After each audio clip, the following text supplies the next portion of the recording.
is going to reuse Guantanamo Bay to house illegal immigrants. He says it's going to be the worst of the worst. They're going to put up to 30,000 people there, and these are going to be, I guess, the worst, most violent criminals that they can find. Welcome to Reporter's Notebook, where we talk to the Washington Examiner's top journalists about the stories breaking on their beats.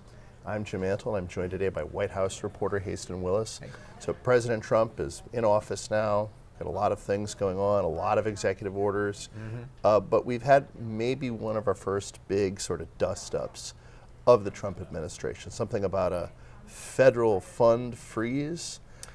Talk a little bit about that. Absolutely, and there's been so many dust-ups. I was like, wait, which dust-up is he even going to talk about here? Yeah, Right. He said a lot of action with Trump. Okay, this might be one of the biggest ones, though. As you said, they put in a federal funds freeze. It's even unclear exactly what the freeze is. Trump has done several day one executive orders talking about different things he's going to freeze. DEI initiatives, for example. He's not going to fund those, he's saying. There was a big memo, this is people really called the freeze, a memo they put out saying they were going to halt almost all federal spending for different things. And then it was all this confusion. Okay, what are they even talking about? They said they weren't talking about Social Security and Medicare, but they want Medicaid, and Democrats were saying, oh, they're going to stop Medicaid payments. Lots of confusion. They rescinded that, but they say that this freeze is still on. So this is going to pretty quickly wind up in court.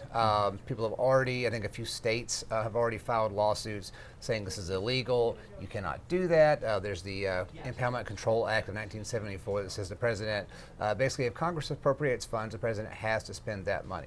The thing is, the Trump people, I think, are really ready for this, basically. They're prepared for these arguments. They think that act could be overturned in court, that the president does not have to necessarily spend money appropriated by Congress. They say that the founding fathers, George Washington even basically impounded money, as we call it today.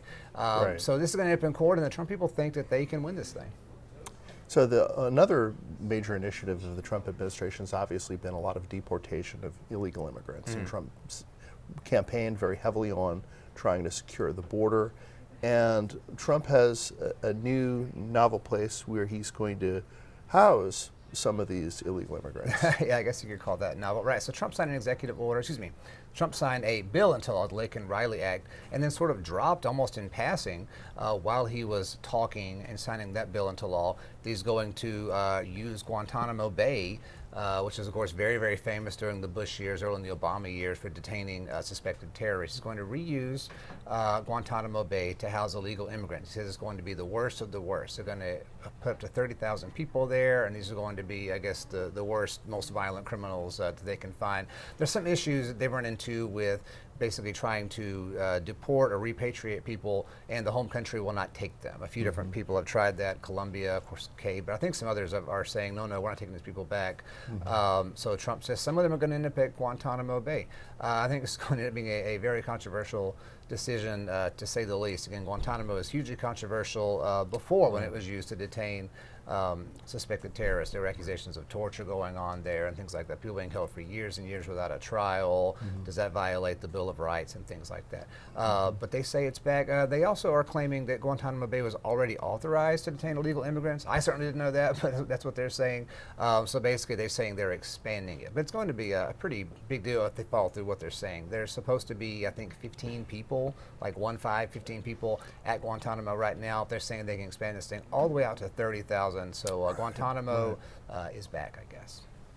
So a new president also means a new White House press secretary. Karoline Leavitt has done her first press briefing. What was different?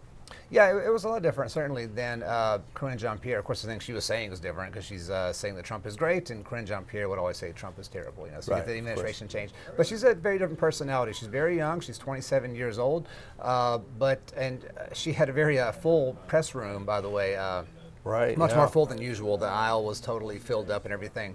But I actually thought she was pretty much ready to go and handled herself pretty well. She actually reminded me a little bit of Jen Psaki. She didn't look at her notes very much, but she was very much ready to sort of, spar with whoever. Karine was very often looking at her notes and sort of reading answers from there. You didn't see that with Psaki, and you didn't see that, at least the one press conference she's done so far, with Leavitt.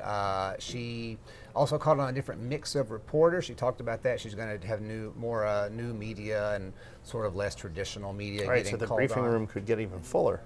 It could. Well, they're talking about, reinstating 400 people who were basically kicked out of the briefing room or out of White House access under the Biden administration. And they're saying that they can have like podcasters and bloggers getting approved. We'll see how this goes. Supposedly 7,000 people have applied for this. It's a very small space. Yeah. It does not fit 7,000 people. No. It wouldn't fit 700 people. It barely fits 70.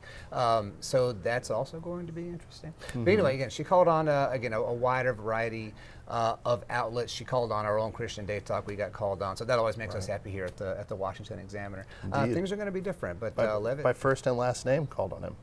yes, she said yes. The Christian Day Talk. Yes. Yeah. So that was great. So we'll see how things go. But Leavitt's off and running one way or the other. Thank you, Haisten. You can read Haisten and the rest of our political team's coverage at washingtonexaminer.com.